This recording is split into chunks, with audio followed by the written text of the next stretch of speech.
0.45. Is that what everybody's getting? Give me a 3 decimal answer. 0.449.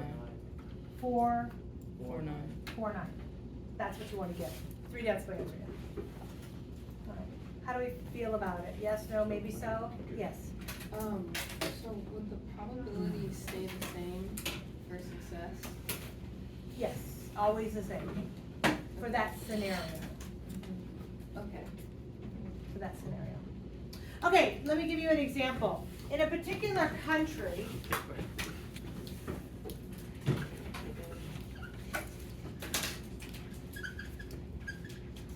okay, in a particular country, 85% of the population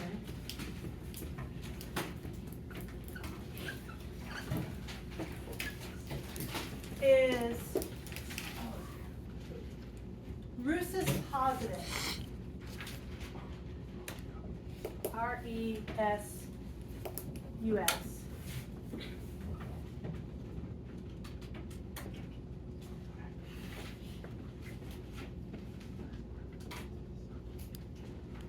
So in a particular country, 85% of the population has rhesus positive. I should say has. Rhesus positive. I don't remember what it was. We looked it up one year.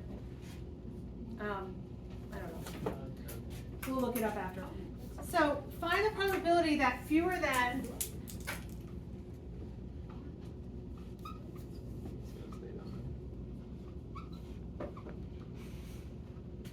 39 people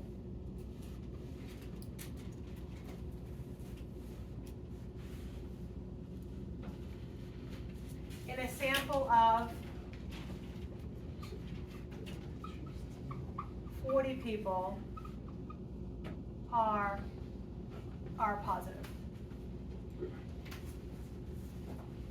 So in a particular country, 85% of the people that live there have rhesus positive, R positive blood. And then they said, find the probability that fewer than 39 people in the sample of 40 are positive.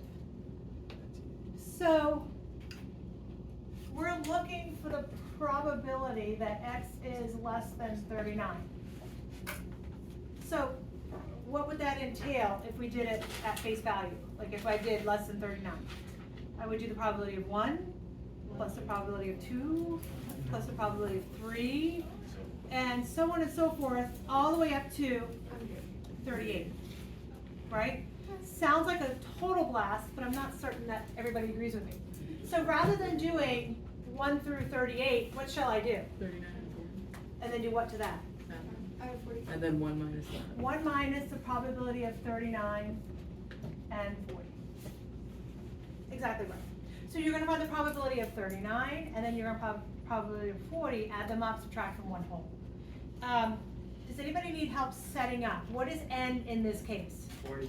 40 people, that's right. What is my R for the first scenario? 39. My R for the second scenario is 40, right. Probability of success is what? 0.85.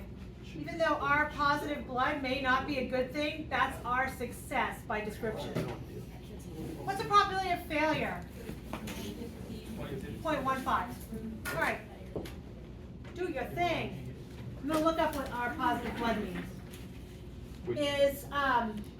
It's an RH factor. It's an inherited protein that can be, then your blood cells have this RH protein.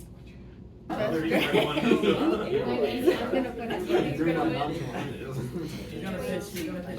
don't know how to spell this name. I got 40. That first. I got it out. I've just been handing my phone to people, be like, here, put your name in, whatever.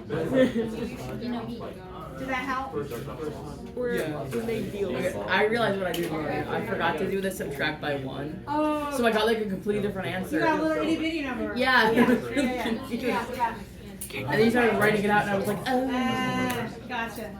Can you All write right, what do you guys think? Good, bad, ugly, indifferent? We're cool? Can you write the answer? Yeah, the answer is 0.988.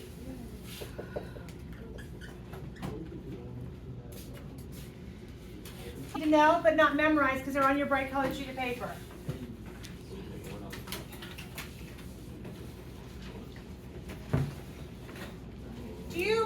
you kind of see how this is discrete? You're looking for the probability that x is 1, the probability that x is 5, the probability that it's less than 5, to include a 1, a 2, and a 3, and a 4. They're very discrete numbers. Whereas with a normal distribution, you would try to find the probability that it's 1.138. You see the difference? So that normal distribution gives you the opportunity to find more of what we call a continuous probability. Okay, so the next thing we're going to talk about is how do I find the mean and the variance of these? When you're doing the normal distribution, you're given the mean and the variance as part of the problem. Here, they're giving you n and p. You have to be able to find the mean and variance given that information. So the mean, mu, is equal to, let me write this up here just to remind ourselves. Okay? X is a binomial such that NP, N being the number of trials, P being the probability of success. The mean is N times P. So it's the number of trials times the probability of success. Easy enough? It is on your bright colored sheet of paper. You don't have to memorize it. It's beautiful. It's about halfway down. Okay? The variance, which is that symbol, the variance is N times P times 1 minus P. However, how am I going to write that? Q. N times P times Q. That's how I write it. However, I think your bright colored sheet of paper says 1 minus P. Yeah. Okay. If I asked you, not a trick question, but not on your bright colored sheet of paper, what if I said, what's the standard deviation? You would tell me the square root of, right? So it would be the square root of N, P, N, Q. Okay, is everybody cool on that? Okay, cool. Okay. I'm going to give you an example. X is a binomial with 12 and 0.3. They call it this. What is that asking for? The mean. That's the expected value, also known as a mean. So I could put this in there just so you see that, okay? They want to know the expected value. They want to know the variance of X. And then they want to know the standard deviation of X. Have fun. 3.6. Yes. Yay. Right? 12 times 0.3. The variance is going to be 12 times 0.3 times 0.7 is correct. And the answer for that is 2.52. Last but not least, the standard deviation is going to be the square root of 2.52, which is 1.59. Are we cool? All right, I'll end on a good note. I think it's all been a pretty good note.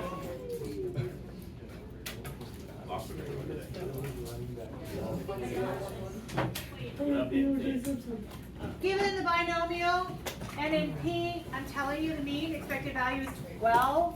I'm telling you the variance is 7.5. Find the value of N and P, and then also find the probability when X is 11. Yay!